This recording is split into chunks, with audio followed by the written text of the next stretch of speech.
Well, good morning, Interfaith. I'm just very honored to be with you this morning. And I do want to take a moment again to just thank the center, because during the epidemic, during the shelter at home, where I live on my own, I started to attend your Wednesday social Zoom hours.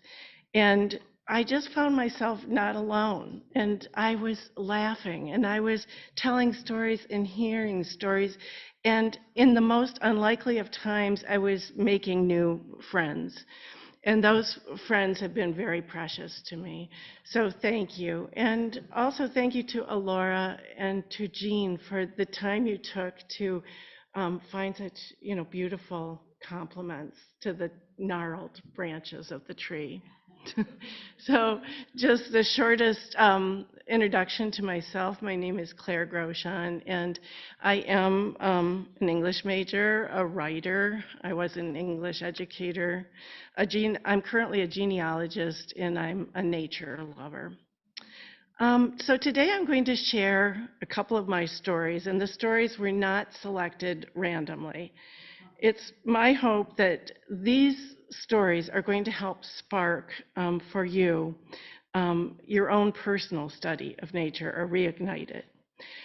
So writers have this habit of not getting to the point. So I'm going to help us all out now by summing up the purpose of my chat this morning. And I think I can do that in just a couple sentences. The patterns in nature are our patterns too.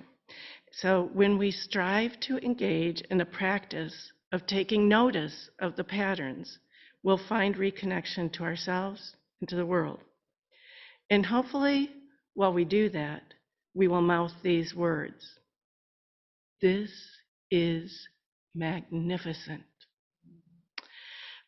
So before we begin with my stories, let's just take a moment to daydream. It's not the kind of daydream where you have to close your eyes, although you're welcome to. But in your mind's eye, just let yourself be carried away to a nature spot that you enjoy. And that, for those of you at home, might even be just looking out your window. What is it that awakens your curiosity? Just imagine that you've become so extremely curious about something that you're noticing, that curiosity is going to be what takes you to a closer connection to your surroundings. You don't need to be with anyone. This practice has no age boundaries. Pretend like you're looking at something for the very first time you've seen it, or the last time you will see it. Or take a look at something and notice and realize that you have always known it. So that's quite radical, right? And don't forget the most powerful words that you can utter when you're looking at patterns in nature. The two powerful words sound like this: thank you. Even when things you're noticing look pretty much just like they did yesterday, you can still utter your thanks and offer up your curious nature. So I told you I'm a genealogist. While we keep daydreaming, think about the nature views that your ancestors would have looked on and studied, because for centuries people have been studying nature. Do you think your ancestors learned more about themselves just by being curious? I like to think they did, and that we do. Now that's the end of the little group daydream. I'm just going to tell you some of my personal reasons why I engage in this practice of curiosity. I had a complete sense of wonder as a little girl. I even saw elves in the woods. But somewhere in the middle of my life, I stopped taking the time to fully practice and explore. I felt that like a loss. So I started to spend a little more time outside. Because I was an educator, I started to make assignments for myself. So I started to look for patterns that were alike or similar. So some days I might look for all red items, like I'd see the ornamental red maple tree or the rose bush. Every day, new assignment, new finds. And I also started to look deeply at how nature resembled things in real life. For instance, if you hold up a leaf and look down at the pattern on that leaf, it will actually look very much like an aerial view of a city. A carrot that's sliced like a coin resembles a human eye. Or think about this one that I thought of when I was at the eye doctor. When they're looking at your eye with the right light and the right magnification, your eye and the veins in your eye very much eerily resemble a forest. A sliced mushroom actually looks like our ears. A dandelion puff looks like a 4th of July sparkler. Tree branches look like our lungs. Did you ever see a tree that seemed to have a face on it? If you look down at cracks in the mud, you could mistake it for what looking like tree bark. A lightning bolt looks just like a fork in the river. We already know about star formations and how they resemble the Big Dipper, Taurus, the Bull. And then the one that a docent at Math High taught me was that all flowers, whether we can see it, and on some flowers you can see it easily, all flowers have runway landing strips for the pollinators. You'll notice it next time. Also, don't forget Dolly Parton's song that a butterfly, love is like a butterfly. It's a rare and precious thing. So these were the connections. And that's honestly why I'm offering the talk this morning, is just to encourage you to be curious and start looking for some of these things.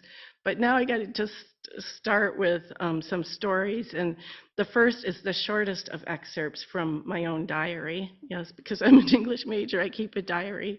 And I keep it digitally so I can find this. This is from August in 2005.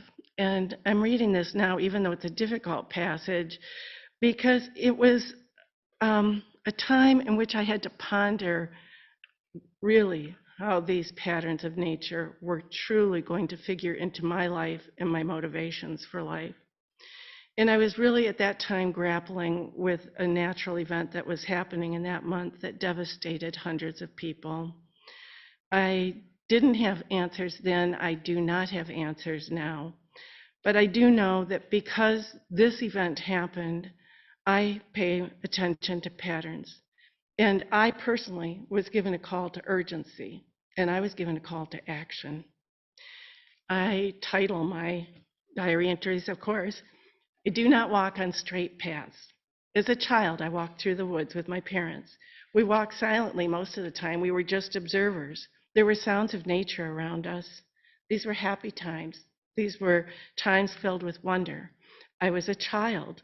The paths I traveled would twist and turn, but I was with my parents. I was safe. I didn't face the question then of how the twists in nature could become too intense. I did not fixate on the stress of how far off a raging storm was from a coastline.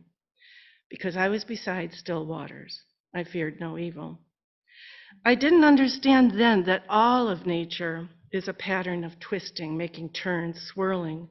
Sure, I saw the trees with the big gnarled branches, the knots and the tree trunks that make their own sort of beauty. Everything has a curve or a twist in nature. Look at the hills, the clouds, the dead leaves curling up, the tender rounded flower petals. All around, examples of curves. My favorite rock formations have swirls. My favorite creeks made little turns. In the best part of a tree, come on, is always the hollow part formed at the twisted roots that are visible at the bottom. Beauty is not on graph paper. It's not in a math class, in my opinion. Not in a line drawn by a wooden ruler. The place to find the beauty is in the curves and twists. But I'm just watching Hurricane Katrina unfold. I just looked at the pictures on the internet of the storm from a satellite. It's a giant twist of nature with massive winds, massive waves. It's an excessively big scale. It's not on a straight line. This is beyond my scope to understand. How do we ever get through the major storms in our life. Wind that is a soft breeze to us sometimes can be this mighty. I've learned that life has forks and obstacles. Life has curveballs. Sometimes life does not look like green pastures, does not look like still waters. But I pray for the people hit by this twisting force of nature, for their still waters, for them not to fear evil. I pray that they can pick themselves up and see new paths emerging for their lives, and that we have enough love to shower our goodness to them. I hope that even when they do not know the course, we can help them keep walking the path. I hope that I can be constantly comforting to those who are so needy or care, and show my care. I pray that the valley of the shadow of death does not break us, does not conquer us. The path to green pastures is my biggest wish. For children to take safe walks through a gentler nature and feel wonder in safe environments. Sweet, gentle, curving nature, may you be with us always. And at the end of this entry, which is a tough look at curve, sometimes so beautiful, other times so dangerous. What did it mean that I studied this pattern? To me, it meant that we study our compassion and our love for others. To me, it meant, like a Laura song even, that we become the tree, that we twist our branches, that we hold people in our hearts, and that we build a soft, curving nest for a refuge. I'm going to end my time with you this morning by reading another story that I wrote, and I wrote this just this past year. It's a story of a little girl looking out a car window on an evening ride down a country road. I thought it might be fun, even though it's morning, and hello to my family in Germany who is watching, and it's afternoon there, but I thought it might be fun this morning to take a moonlit ride down a country road together. I called this story The Moon. The summer night sky was sparked with stars in a bright full cloud, and the little girl was in the back seat of her grandfather's Chevy station wagon. They were traveling down the dirt roads towards his house. It was so special for her to be out this late. It made her feel almost 8 years old. Grandpa, I think the moon is following our car. She made that declaration with great and serious consideration. He said, now what makes you think that the moon would be following us?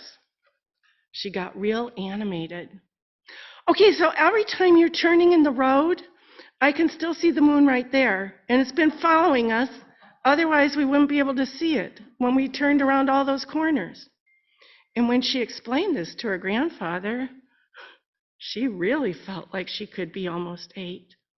The old man adjusted his rear view mirror a bit so he could glance at his granddaughter in the back seat, and he felt again the joy in his heart of grandparenting. He loved being led into her innocent thoughts, so he replied to her comment with a challenge. Hey, should we take the long way home? We could make a lot of turns and really check out your theory. Oh, yeah, Grandpa. She was thrilled. The old man veered about and he made a whole bunch of turns so his beloved granddaughter could test her moon theory. Grandpa, it's working. It's still following the car, she exclaimed, and then she asked, do you think there is a man in the moon, Grandpa? Well, I don't know about that, but what I can tell you is the moon has been a good friend to me. And I call this friend Luna. And I think Luna could be your friend, too. Luna, she said the word with reverence. She was delighted to find out that the moon could be her friend. Grandpa, does Luna ever talk to you? He gave a serious response. Not in the usual way, but Luna listens, and she sends her light out to make a path. In fact, when I was in the Great War, I talked to Luna right above the decks of our Navy cruiser, right in the middle of the ocean. Wow, she said, she sure had a super grandfather. The Chevy station wagon neared the old man's home. Grandpa, look, your house is here. Luna followed us the whole way. She even got here a little ahead of us. Once they were in the driveway, he waited for her to get out of the car. Then he took her small little hand in his. The moon was indeed bright this evening. The breezes were warm. Grandpa, could we just look at Luna for a little while? Pumpkin, let's do something else, okay? He replied. What? What else do we do, Grandpa? Should we talk to Luna? She wanted to know. No. Turn around. Let Luna be at your back, he answered. Grandpa, that's funny. I mean, you're the one who told me that we don't have eyes on the back of our heads. And again, she felt really mature. Once her little back was turned to the moon, he said, look at the tops of the pine trees. Do you see it? The moonbeams fall right along the top of each pine. Look around you carefully. Can you see Luna shining on other objects that we don't pay attention to during the light of day? That's what it means to be curious. That's what it means to see things in a new and different light. It's the best lesson that Luna taught me. I do see it, I do, she replied, because she had noticed the roof of his house. She'd never looked at that before. She noticed some gray clouds and some different kinds of shadows. And then she told her grandfather the words that he loved to hear the most. I love you so big, Grandpa. And when she said it, she held her little hands out wide. I love you to the moon and back, Pumpkin. Grandpa, do you mean that you loved me to the Luna and back? And then she smiled, and the old man could barely hold all the love in his heart. I hope this talk this morning helped to delight you and to bring some sense of wonder, to see a new light, to hold our arms out, the gnarled branches. And I love you all to the Luna and back.